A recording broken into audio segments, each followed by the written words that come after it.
within the kinds.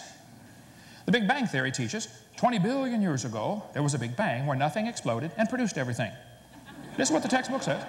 18 or 20 billion years ago, all the matter in the universe was concentrated into one very dense, very hot region that may have been much smaller than a period on this page.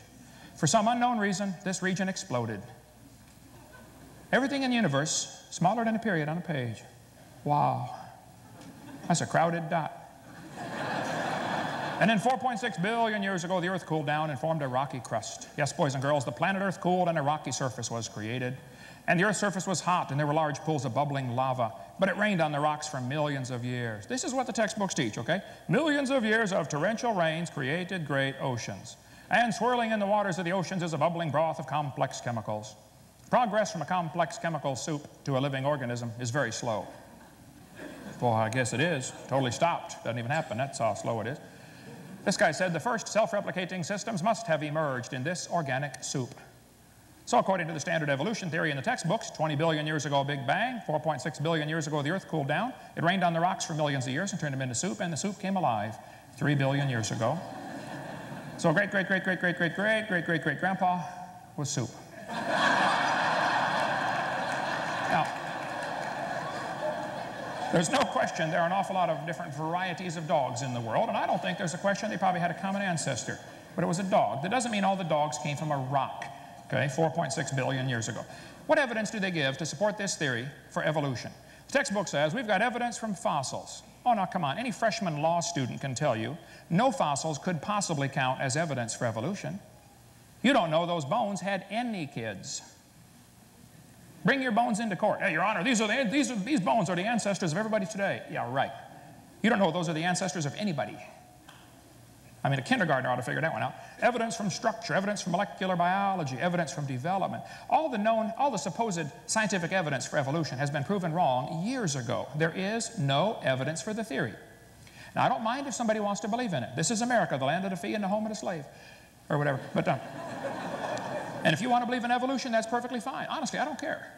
But I, for one, resent them using my tax dollars to teach that dumb theory to the kids in school at taxpayer expense.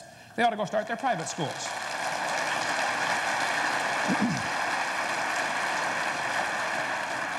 Evolution is based on two faulty assumptions. Number one, they assume that mutations will make something new and better. That has never been observed. Secondly, they will assume that natural selection makes it survive and take over the population.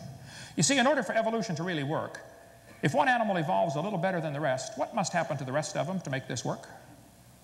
Well, they've got to die. Evolution is a religion of death, not life. The question is very simple in my mind. Did man bring death into the world, or did death bring man into the world?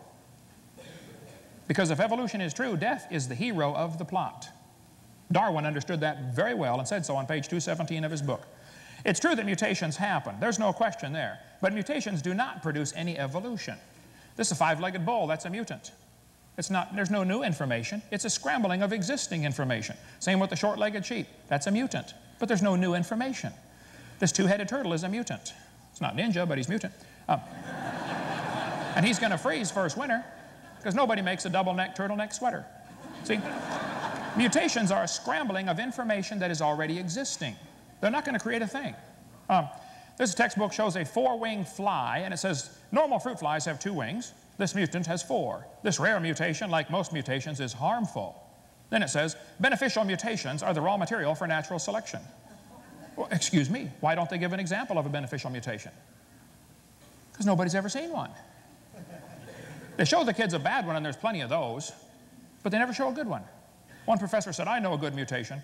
People in Africa that get sickle cell anemia cannot get malaria as easily. I said, well, that's brilliant, sir. That's like saying if you cut off your legs, you can't get athlete's foot. And by the way, that's always the one they bring up, okay? That's all they've got. Textbook says evolution and natural selection go together. Oh, come on. Natural selection selects. It doesn't create anything. Creationists don't argue about natural selection. I think it happens. But it selects. It's not a creative process. This horse was artificially selected by humans down to get the smallest horse they could get. As far as they know, the smallest one in the world.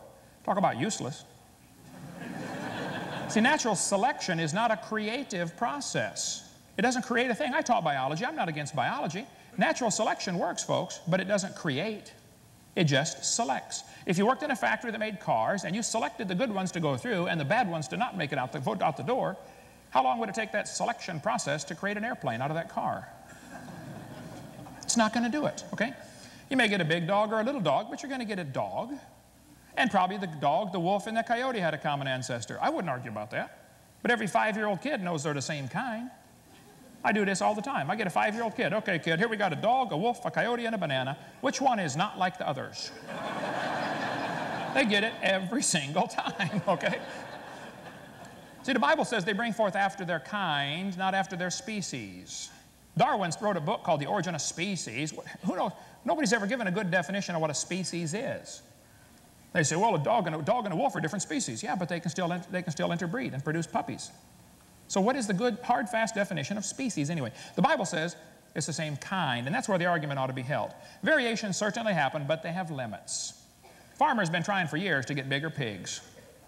Do you think they'll ever get a pig as big as Texas? No. My whole point is there are limits. We have roaches in Florida, big ones. Roaches eventually become resistant to pesticides, but they will never become resistant to a sledgehammer. We could spend hours on the resistance. I only got a few minutes left here, but I grew up in Illinois, corn country. There are so many kinds of corn, they have to number them. You'll drive down the highway and there's BX65. You know, don't mix it up with XL29, something will explode. But I'll tell you what, folks, you can crossbreed corn from now till the cows come home, and you're always going to get corn. You never get a hamster or a whale or a tomato to grow on your corn stalk, okay? Variety of dogs. This Irish textbook calls it divergent evolution. Oh, come on. A poodle and a terrier coming from a wolf is not divergent evolution. Don't give it a fancy name. It's still a dog, okay? It's a variety of dog. And there are thousands of examples of variations that happen within the kinds, and creationists don't argue about that. Variations happen. But the point is, they're still the same kind, which is precisely what the Bible said would happen. Tomorrow is the Kentucky Derby. You know, in the last 100 years, they've gone from an average winning speed of 127 to an average winning speed of 123. Now, even in the old days, they got some good times turned in. How much money would you guess has been spent on the Kentucky Derby trying to get faster horses? Now, I don't know if they reached the absolute limit for horse speed or not, but I suspect they're getting kind of close. I mean, if you really want to win the Kentucky Derby, why don't you breed wings on your horse and fly around the track in 12 seconds? The whole point is, variations happen, but they're limited. This magazine, you can order chickens. What kind you want? Red Rocks, White Rocks, Cherry Eggers, Brown Leghorns. And then it says, jungle fowl are the original bird from which all varieties and strains of domesticated chickens are derived. Did you know all the chickens had a common ancestor? It was a chicken.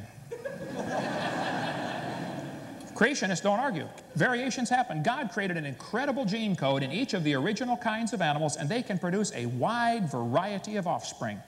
Some of them can live in the cold weather, and some can live in the hot weather. And they probably had a common ancestor. No argument. But that's not evolution. Tonight you're going to hear 3 different opinions. Tonight, the right one, which you just heard, and then 2 others. God created this world in 6 literal days. He made it with the animals with a variety to produce an incredible variety of offspring. Then he destroyed this world with a flood. And the Bible teaches he's going to come destroy it again one of these days, pretty soon. And if you're not ready for that, you ought to get ready soon. Thank you.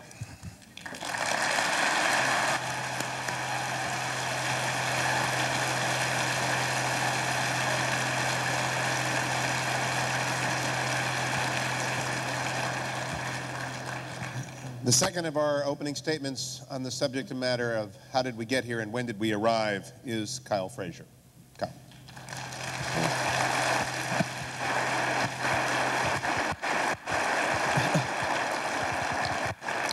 Test, test.